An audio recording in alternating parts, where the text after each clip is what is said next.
مساء الخير على احلى واجمل متابعين اللي دايما في قلب منورين عشاق الكبده الاسكندراني يحضروا ويجمعوا.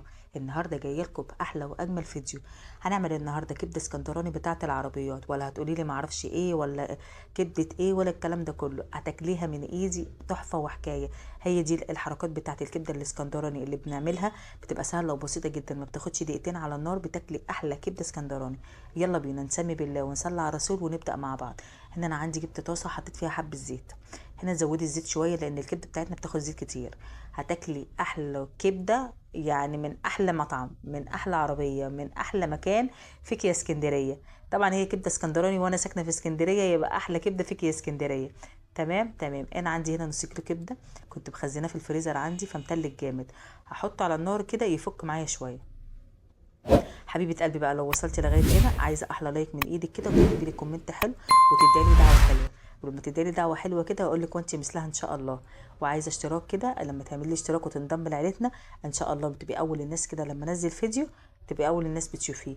وعايزه كمان تشاركي الفيديو مع اصحابك عشان تكبري القناه بتاعتي ان شاء الله. من بعد ربنا القناه بتاعتي هتكبر بيكم ان شاء الله ان شاء الله. انا واثقه ومتاكده ان من بعد ربنا القناه بتاعتي هتكبر باخواتي وحبايبي اللي بيشتركوا لي واللي دايما متابعيني. ربنا يخليكم ليا، ما تحرمش منكم ابدا. جمايلكم على راسي من فوق، الهي ما تحرم منكم ابدا يا رب. كل اللي بتكتب لي تعليق، وكل اللي بتكتب لي كومنت، وكل قصدي اللي بتعمل لي تعليق، وكل اللي لخبطتوني. كل اللي بتعمل لي كومنت، وكل اللي بتكتب لي تعليق، ربنا يخليها لي يا رب وما تحرمش منها ويسلم لي ايديها يا رب. هنا بقى الكبده بتاعتي كده كانت خلاص استوت، خدت النص السوا بتاعها. هي ما بتاخدش وقت على النار خالص. ونزلت بالفلفل بتاعي. تمام تمام.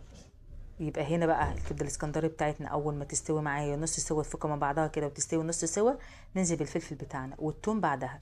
يعني اول حاجه الكبده وبعد كده الثوم، وبعد الكبده وبعد كده الفلفل وبعد كده الثوم. هنقلبهم تقليبه كده، يعتبر بالنسبه لنا خلاص. انا هقلب الثوم بتاعي عبال بس ريحته ما تطلع. انا هنا عايزه الثوم بتاعي ريحته يتشوح معايا، وريحه الثوم بتاعتي تطلع.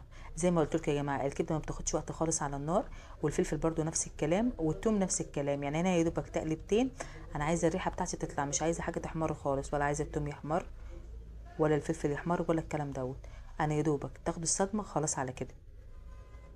هنا بقى الفلفل دوت كان عندي فلفل كده لسه هيحمر، يعني ولا هو احمر ولا هو اخضر. نزلت بيه. عندي هنا كمون، فلفل اسود، ملح، كزبره، البهارات بتاعتي هنزل بيهم بقى. ده السر كله، حبه البهارات ومعلقه الفلفل المهروسه دي. هي دي الاساس، هي اللي هتديكي طعم جميل للكبده. اهم حاجه يا جماعه ما تستغنوش عنها، وحاولوا على قد ما تقدروا انكم ما تنسوهاش المعلقتين الفلفل المهروسه. دي اللي بتخلي طعم الكبده بتاعتنا تحفه.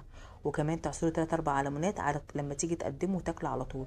اول ما تيجي تقدمي الطبق وتيجي تاكليه تروح حاطه معاه 3 4 ليمونات كده وعصريهم، يا سلام.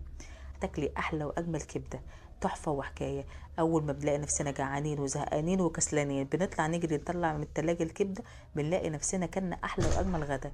تحفه وحكايه وسهله وبسيطه. ان شاء الله تجربيها وان شاء الله هتعجبك، وان شاء الله تكتبي لي كومنت حلو، وهتدعي لي دعوه حلوه. ان شاء الله تعملي لي اشتراك وتنضم لعيلتنا وتبقي من اول الناس اللي بتتفرج عليا. انا بقى بعد ما استوت معايا خلاص كده نزلتها من على النار. بس انا هنا بقى هركنها على جنب لما يجي ضيوف وحبايبي اقدمها لهم. هنا لازم تعصري ليمون بعد ما تيجي، اول ما تيجي تاكليها. زي ما قلت لك الليمون بيفرق جدا في الكبده الاسكندراني يا جماعه. الفلفل والليمون هما الاساس. يا رب الفيديو يعجبك ان شاء الله. باي باي يا حبيبه قلبي.